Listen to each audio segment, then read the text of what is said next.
नमस्कार। अपेक्षा मीना, सह आचार्य संस्कृत, राजकीय कला महाविद्यालय चिमनपुरा। प्रिय विद्यार्थियों, आज के इस ई व्याख्यान में आप सभी का हार्दिक स्वागत है। आज हम प्रथम प्रश्न पत्र भगवत गीता के तृतीय अध्याय को पढ़ना आरंभ करेंगे। इससे पूर्व के वीडियो में व्याख्यान में हमने श्लोक संख्या 40 तक अध्ययन कर लिया था। आज हम उसी क्रम को आगे बढ़ाते हुए 41वें श्लोक से प्रारंभ करते हैं। देखिए,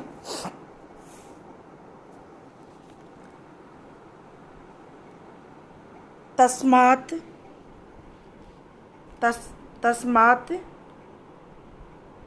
त्वम् इंद्रियाणि आदौ नियम्य भरत ऋषभ पापमानं प्रजहि एनं ज्ञान विज्ञान नाशनम। अन्वय देखिए, तस्मात् भरत ऋषभ त्वम आदौ इंद्रियाणि नियम्य ज्ञान विज्ञान नाशनम एनम पापमानम ही प्रजहि। यहाँ पर काम रूपी शत्रु के पकड़ने का उपाय बताया जा रहा है। पापी काम का पता ठिकाना बताने के पश्चात इस पद्य में भगवान श्री कृष्ण उस शत्रु को पकड़ने का उपाय बता रहे हैं। तस्मात् भरत ऋषभ, इसलिए भरत ऋषभ यहाँ पे अर्जुन के लिए आया है। भरत वंश में श्रेष्ठ हे अर्जुन, तुम पहले, तुम आदौ सबसे पहले, इंद्रियाणि नियम्य, इंद्रियों को अपने स्वाधीन करके, अपने वश में करके, ज्ञान विज्ञान नाशनम, ज्ञान और विज्ञान का नाश करने वाले, एनम इस पापमानम, इस पापी काम को, ही प्रजहि निश्चित पूर्वक जीतो। क्या कह रहे हैं? इसलिए हे भरत श्रेष्ठ अर्जुन, तुम पहले इंद्रियों को, संपूर्ण इंद्रियों को अपने वशीभूत करके, अपने नियंत्रण में करके या अपने वश में करके, ज्ञान और विज्ञान के नाश करने वाले इस पापी काम को अवश्य ही मारो। इस पद्य में प्रबल शत्रु काम के विनाश का उपाय बताया गया है, जिसे समाप्त कर देने से प्राणी अनासक्त होकर कर्म करने में स्वतंत्र हो जाएगा तथा ज्ञान योग को भी प्राप्त कर सकेगा। गीता का धर्म शक्ति और शौर्य का धर्म है। जीवन के प्रत्येक क्षेत्र में विजय प्राप्त करना गीता के कर्म का ध्येय है। कर्म योग के मार्ग में काम विजय सर्वोपरि है। इस विजय के लिए गीता के इन आदेशों को जानना आवश्यक है कि सबसे पहले इंद्रियों को वश में करना चाहिए, फिर ज्ञान और विज्ञान का नाश करने वाले इस काम रूपी शत्रु को, जो कि शत्रु है, उसका नाश करना चाहिए और इस पापी काम को निश्चय पूर्वक जीतना चाहिए। विजय का महामंत्र इंद्रियों को वश में करना होता है। इंद्रियों को वश में करने के लिए हमें ज्ञान की आवश्यकता होती है। मनुष्य मात्र ज्ञान का अधिकारी है। आत्मा परमात्मा की शक्ति का विकास विश्वास तथा काम से ही जीता जाता है। आत्मा परम प्रकाशक है। आत्मा के प्रकाश में रहने वाले काम से कभी भी पराजित नहीं होते हैं। काम पर शासन करने के लिए आत्मा के परम तत्व को जानना चाहिए। अगला देखिए,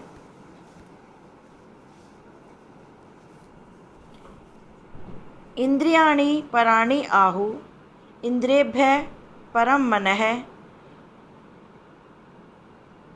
मनसः तु परा बुद्धिः, बुद्धिः यः बुद्धेः परतः तु स। अन्वय देखिए, इंद्रियाणि पराणि आहु इंद्रियेभ्यः परं मनः, तु मनसः परा बुद्धिः, तू यह बुद्धेः परतः स। इस श्लोक में क्रमशः सूक्ष्म वस्तु का परिगणन किया गया है। इंद्रियाणि पराणि आहु, इंद्रियों को श्रेष्ठ कहते हैं। इंद्रियों को स्थूल शरीर की अपेक्षा इंद्रियों को श्रेष्ठ कहा गया है। इंद्रियभ्य परम मनः, और इंद्रियों से भी इंद्रियों से भी परे मन को बताया गया है। तू मन से परा बुद्धि, और मन से भी परे, मन से भी श्रेष्ठ और सूक्ष्म बुद्धि को बताया गया है। बुद्धि है परतः से, और बुद्धि से भी जो परे है, श्रेष्ठ है, जो सूक्ष्म है, वह आत्मा को बताया गया है।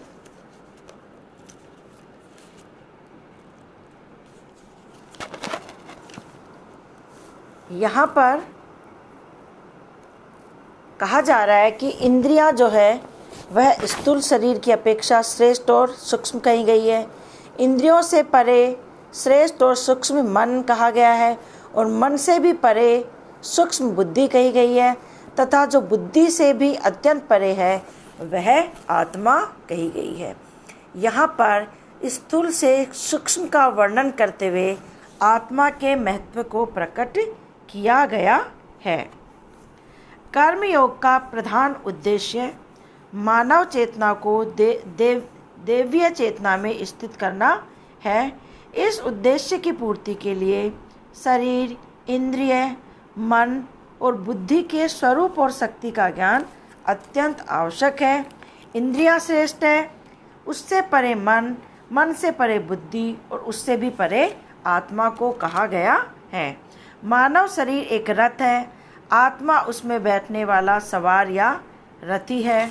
बुद्धि सारथी है, मन बागडोर है, इंद्रियां घोड़े हैं, शरीर को चलाने वाली इंद्रियां हैं।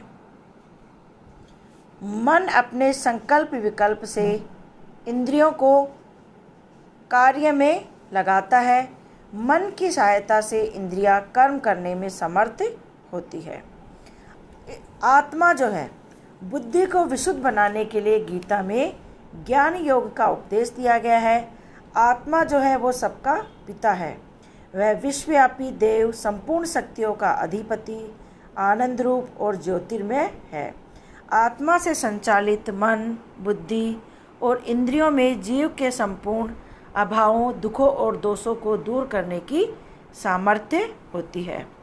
आत्मा की सचेतन शक्ति का दर्शन ही देव दर्शन है।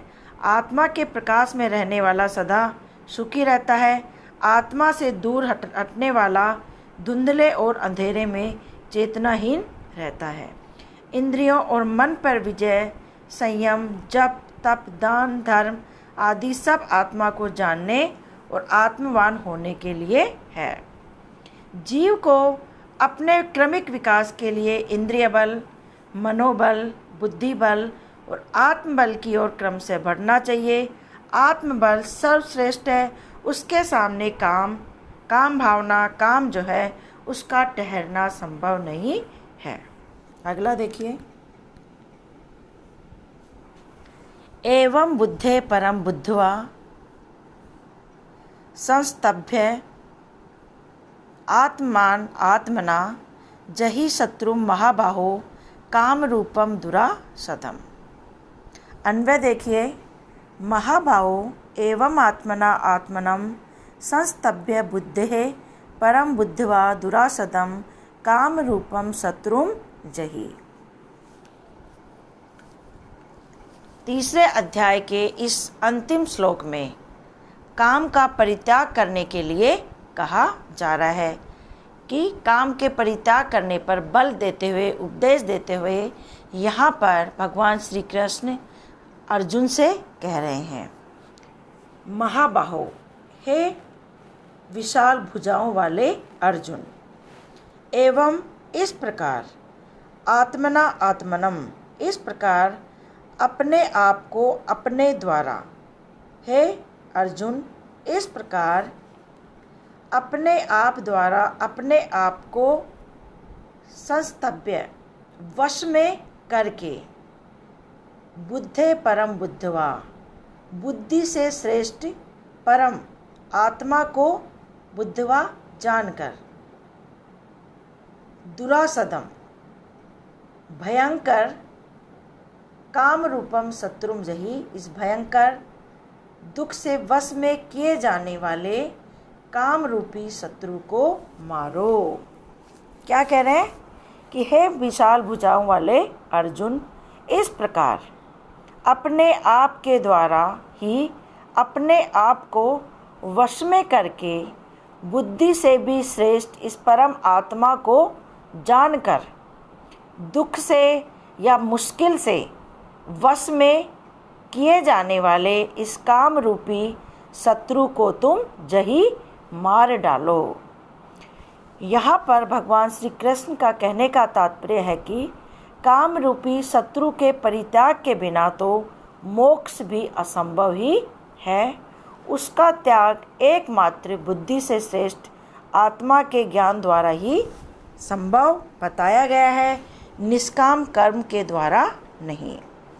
काम रूपी आसक्ति को छोड़कर स्वधर्म के अनुसार लोक संग्रह के अर्थ के लिए समस्त कर्म करने के लिए इंद्रियों पर अपनी सत्ता होनी चाहिए। बस यहाँ इतना ही इंद्रिय निग्रह विवक्षित है। तिलक जी ने, बाल गंगाधर तिलक ने भी कहा है कि काम रूपी आसक्ति को छोड़कर स्वधर्म के अनुसार लोक संग्रह के अर्थ के लिए समस्त कर्म करने के लिए इंद्रियों पर अपनी सत्ता होनी चाहिए। ये बाल गंगाधर तिलक ने बताया है। आत्मा जो है वह नित्य तत्व है जो प्रत्येक प्राणी में अव्यक्त है और जिसे व्यक्त करना मनुष्य का सर्वश्रेष्ठ धर्म है। प्रत्येक प्राणी में रहने वाली चैतन्य सत्ता का संबंध परमेश्वर के साथ है। आत्मा जीव मात्र में विद्यमान है। मनुष्य के शरीर, मन और बुद्धि को चेतना, पवित्रता और शक्ति देने वाली दैवीय प्रकाश का नाम आत्मा है। जितना मन और बुद्धि का विकास होता है उतनी ही आत्मा का बोध और साक्षात्कार मनुष्य को होता है। शरीर, मन और बुद्धि की विकास साधना के लिए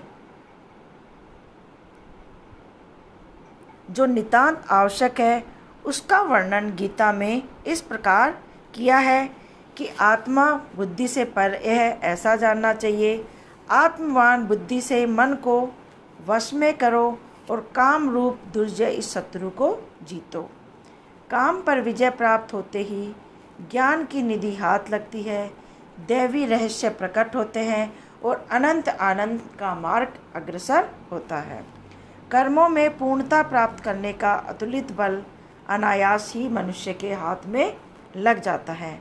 मनुष्य बंधनों से छूटकर उस परम शिव रूप को प्राप्त हो जाता है। कर्म योग का यह अध्याय गीता का बोध कराने के लिए गुरु मंत्र के समान हमारे लिए है। काम विजय गीता के ज्ञान की कुंजी होती है। प्रिय विद्यार्थियों, आज जो है हमारा भगवत गीता का तीसरा अध्याय खत्म हो गया है। अगले वीडियो में हम चौथे अध्याय से प्रारंभ करेंगे जिसका नाम है ज्ञान कर्म संन्यास योग। तो जितना मैंने आपको पढ़ाया है वो आप अच्छे से घर पे पढ़िए। पुनः आपसे जल्दी भेंट होगी। धन्यवाद।